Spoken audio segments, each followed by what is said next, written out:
Hello and welcome back to our William Penn Coaches Show, our first show of the 2024 year. As you can see here, we are not currently at Wood Iron Grill, and that is because they're undergoing renovations. So with that, we are changing up our show here a little bit. We are still going to be having our live show out at Wood Iron Grill for people to come and see at 7 p.m. But with that, we are going to be posting that show that we record on Fridays at 6 p.m. on our William Penn Athletics channel and our Statesmen Sports Network. Along with that, we have some very special guests for you here today. Coach of William Penn Basketball, John Henry, will be our first guest we'll be sitting down with. Then following that will be Coach Joe McKinstry of Women's Basketball. And our last guest on the show today will be Head Coach of Women's Wrestling, Jake Cadle. And stay tuned for our new and improved Coaches Show here on the Statesmen Sports Network. Welcome back here. Thank you to Coach Joe McKinstry being our first guest on here. Kind of on the back into the season a little bit. Kind of just tell us where the team's at right now. And Yeah, we actually are just starting kind of our second half of conference play. Played Graceland for a second time on Monday evening, and then had Mount Mercy as well for the second time, and then still waiting to play Mid-American Nazarene because that game got postponed. But pretty much right here on the back end of our conference season, and quite honestly, it's been a season where almost from the very start of official practice, we've had adversity and hurdle after hurdle, mainly with personnel and health and whatnot. And so, it's kind of been something we've been battling all year, trying to get as many bodies as we can in uniform and available for games. And that's held true all the way up until this point. So, we got some girls playing different positions now.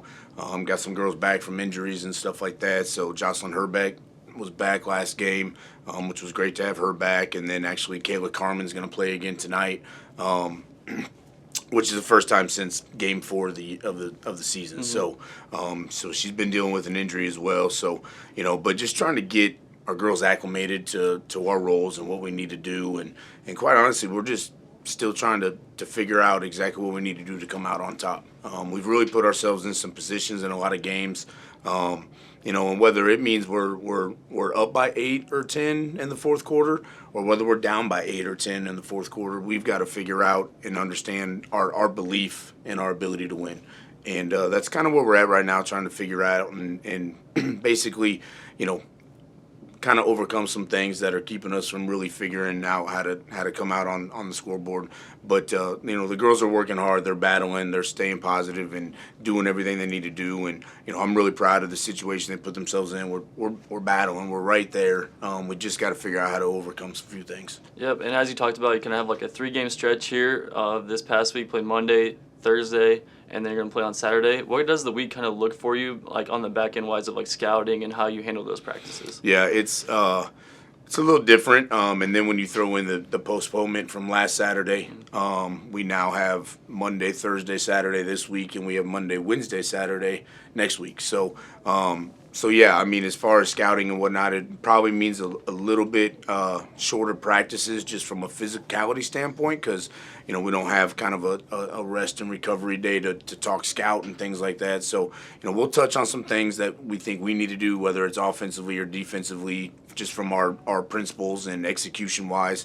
And then we'll get into, talking about our opponents and their personnel and kind of the stuff that they like to do and whatnot. But, yeah, I mean, you certainly want to have as much time in between games to be able to prepare and be at your best. But, we're dealing with the same thing everybody else is. So we got to find a way.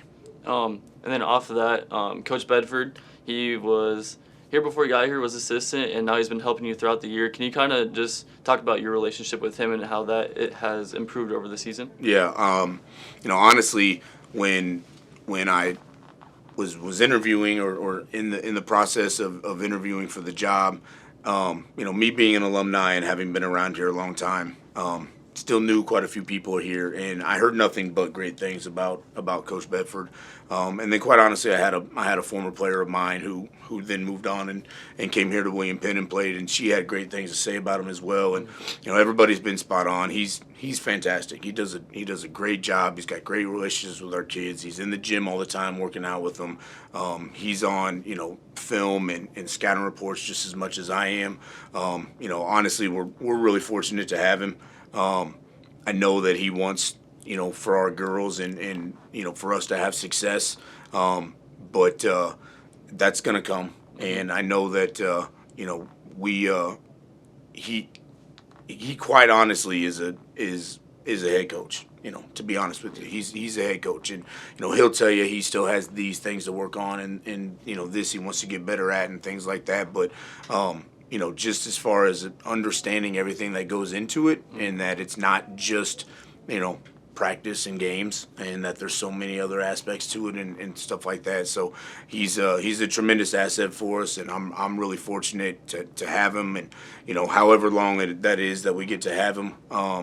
He certainly makes us better, and if and when he gets an opportunity somewhere else, because I'll be honest, as a head coach, the hardest thing is you get an assistant that works really well for you. You have success, or you work really well together. As good as that is, your job is to help them move on. And so that's something that fortunately I've been in that position in the past before, and so I also understand it. I remember when I was Coach Henry's assistant, I had an opportunity that I got a phone call about, and he said, well, if you don't go interview or talk to him, I'll just fire you. And so that kind of helped me to get the understanding of, okay, here's really what the job is, and here's what you're supposed to do and what you want for your assistants. And as much as we want to have great assistants and great help and support, our job is to help them out. So the best part about Coach Bedford is, regardless, he could get a great opportunity this offseason and whatnot that I, would certainly, push him towards and tell him that he's very deserving. But the best part is Coach Bedford is going to be a friend of mine for as long as I'm alive. I can tell that we get along great. He's just fantastic. He does a great job, and even being from a different school, he's really bought into William Penn and the way we do things here, and has a lot of pride in everything Statesman Nation. Yep. All right. Well, thank you for joining us again. They play on Saturday, I believe, at 2 o'clock. 2 o'clock. Yep. All right. Well, again, thank you very much for joining us. And up next will be Coach John Henry. All right. Back here with our guest, Coach Henry of men's basketball. Coach, so we've seen a few different players come in and out of the lineup this year. Can you kind of just talk about those different players and what players have kind of taken over the leadership roles for the team? We have not had the same starting lineup, I don't think, in more than 2 games back-to-back. It sounds crazy, but we're still trying to find our way.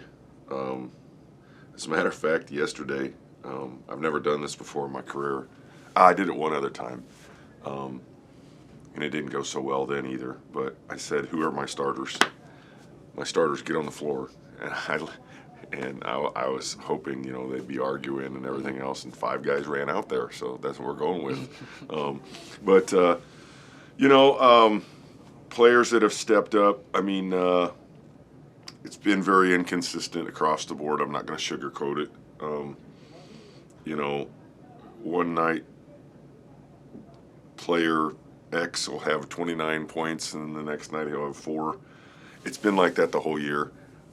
We've had some highlights. We've had some lowlights.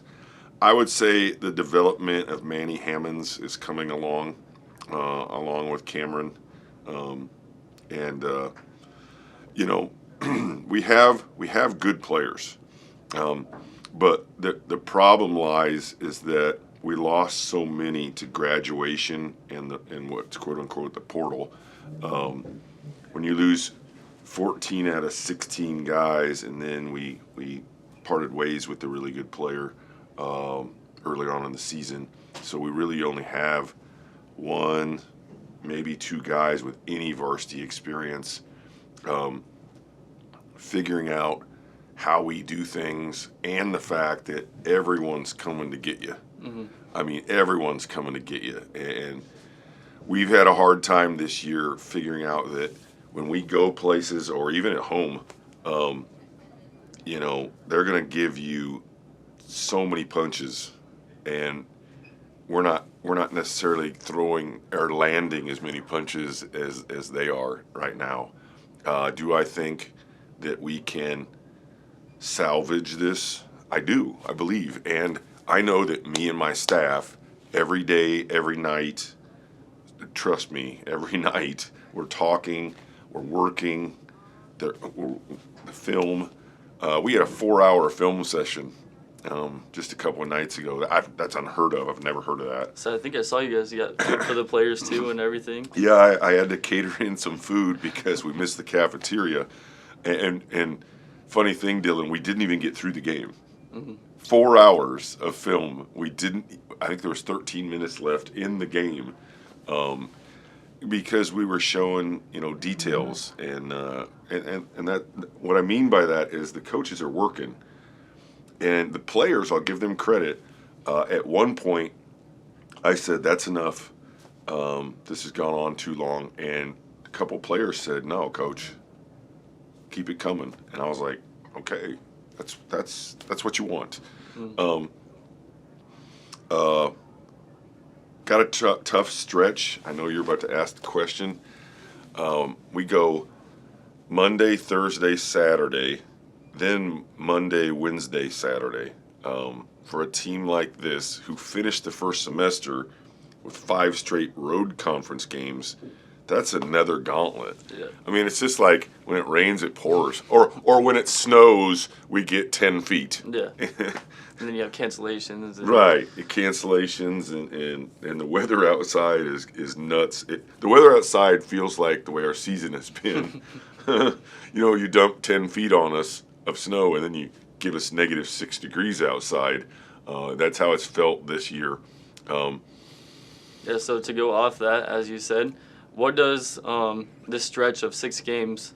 How is your staff handling that, and what kind of behind-the-scenes things? Like you said, the film sessions, so what other things like shorter practices or? It's challenging because, you want to work on things with a new and younger team and a struggling team, but you got to get prepared for the next opponent. So it's tough. We mix it up.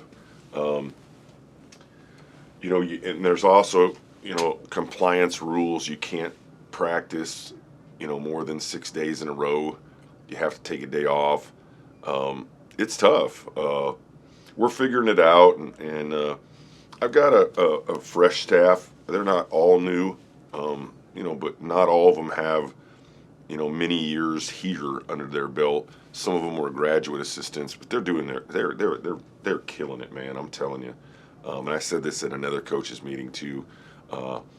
That we will not quit on these kids, and we're not going to allow these kids to quit either, no matter what the outcome. But the prep for all those games, we kind of move it around. Certain guys do scout team or scout paperwork or whatever, X's and O's. We move it around different people. Ken Poole, Jordan Helms, Rufus Williams do a great job. Donnie Hickenbottom is always watching film and then chiming in as well. He's not actually assigned it, but he's a part of the organization of it.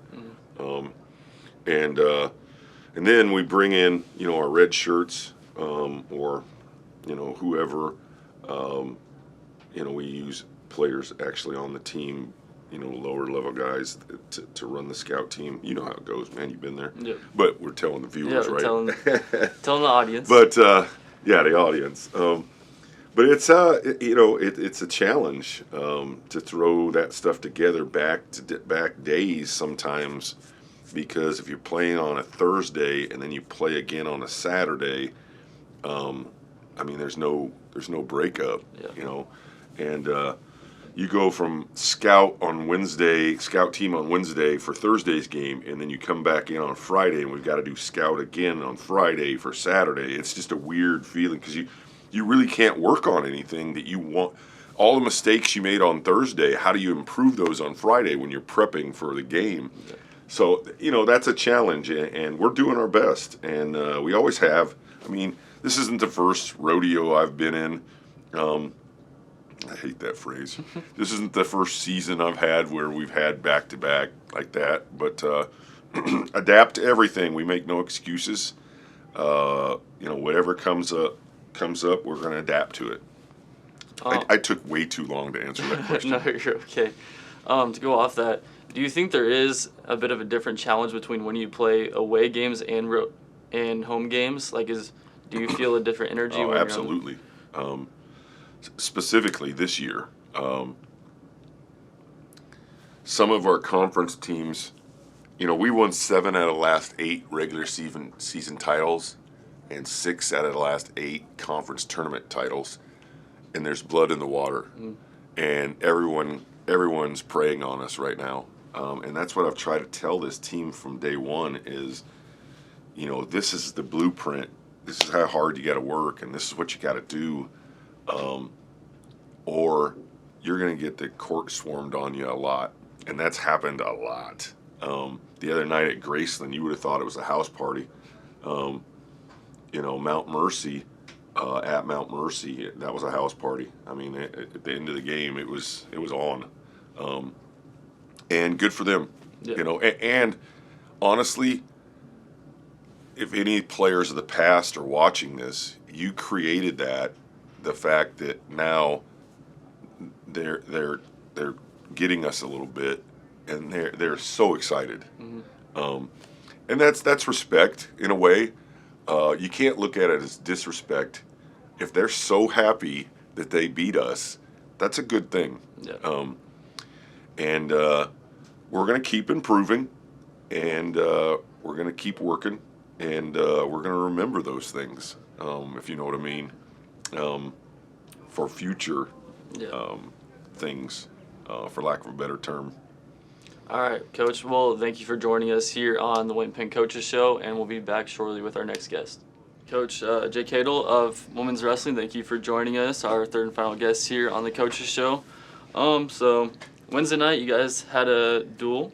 You got to talk about that a little bit and just how it felt for you guys to have your first home meet.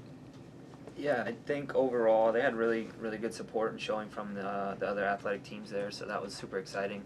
Build the environment a little bit for the girls to compete in, and so shout out to the volleyball teams, men and women. I think there's some men's golf there, I'm guessing football and all that stuff too. So had some good support, and hopefully that gave our girls a little bit more energy, and so I'd say overall went as all right, I guess. We still got a lot of good things to work on, but a lot of good fight from our ladies, and some good wins in there too. So we just got to keep building on that and go from there. I say, noticing that you guys are going through a lot of injuries as a team right now. Can you talk about the message that you are giving to the team, just trying to stay positive and rehabbing those injuries? Yeah. Injuries is a lot of teams are dealing with that. They were too. Obviously, they had a couple girls out. So, but yeah, for us, the end of the year is all that matters. Conference championships, we peak for that. Everybody's healthy for that, and national championships after that. So really, these are just kind of bonus things to see where we're at, what we needed to work on, and ultimately just keeping everybody healthy, getting people healthier, I guess, and we'll see where the chips lay at the end of the season. So, but yeah, just staying on top of the injuries through rehabbing with our athletic trainers and getting them the medical attention they need, and just staying on top of that. So, from the beginning of the season to now, how much has the team improved, and what improvements have you seen? Yeah, I would say every day they're getting better. For example, Gracia kind of comes to mind. She wrestled that girl earlier in the year, and then she did better in this match than she did when she wrestled her at the beginning of the year. So she's a great example of that. Izzy Hawley, she's another one. Had a really big win last night. She started. She had a couple injuries there at the beginning of the year and probably didn't have the results her first tournament back, which is understandable because she was coming off an injury and maybe she wasn't where she wanted to be at that time, but she got a real big win last night and put herself right back up there. So, but yeah, so those are a couple examples of the individuals, and there's a lot more fight in our matches than what we had at the beginning of the year, so that's all we can ask for, so. Yep. And you guys have had a lot of duels, a lot of tournaments you've been at, a lot of good competition. Over the next few weeks, now you guys have, I think, like 2 triangulars coming up. Kind of, what can we expect out of those, and are those just, again, building blocks to? Yep, yeah, good example there. Yeah, building blocks, so that's kind of what we'll use these events for. And then it'll be a good opportunity to get some girls that maybe haven't been in the lineup yet, get them some matches too. So that'll be good, and then we can try to rest and recover some other individuals to get them ready for the end of the year. So it'll be a good opportunity to get some extra people in the lineup that maybe we haven't seen yet this year, and see what their capabilities are and give them an opportunity too. So. Yeah. And kind of just back to our first question, for you personally, I know you talked about a lot of the teams coming out in sport. How does that make you feel? How does that make Cash feel? Like, Yeah. knowing that you had very good support your first home. Yeah, it's awesome. It's awesome. And then on the other end, we got to reciprocate that, to them, So, but yeah, it's awesome to see that support. That's kind of something maybe we didn't have before, wasn't used to, and so it's awesome to have that or see that from as a coach's perspective, that everybody's kind of invested in here, and then everybody supports each other, So that's a warm feeling, So it's good to see. And Hart Championships are right around the corner there. So what are maybe the goals that the team is looking to get to before that happens? Just stay healthy. That's healthy. important. Stay healthy and injury free, and just keep getting better every day. And we'll kind of see what happens. But we got high expectations. I think our team's the best team to win that event, and so. But that only happens if we get the best girls in the lineup that are and keep them healthy kind of deal. So that's the name of the game, and we'll just kind of see what happens. But we're probably, other than maybe Iowa and North Central, will probably be the only team in the country that has 3 number 1 ranked girls in the country. So that'll be good momentum heading into the conference championships. So. All right, well, again, thank you for joining us here on the Coaches Show, and that's going to do it for us here, so please make sure you look back next time, and we'll be back here on the Statesmen Sports Network. Appreciate it. Thank you.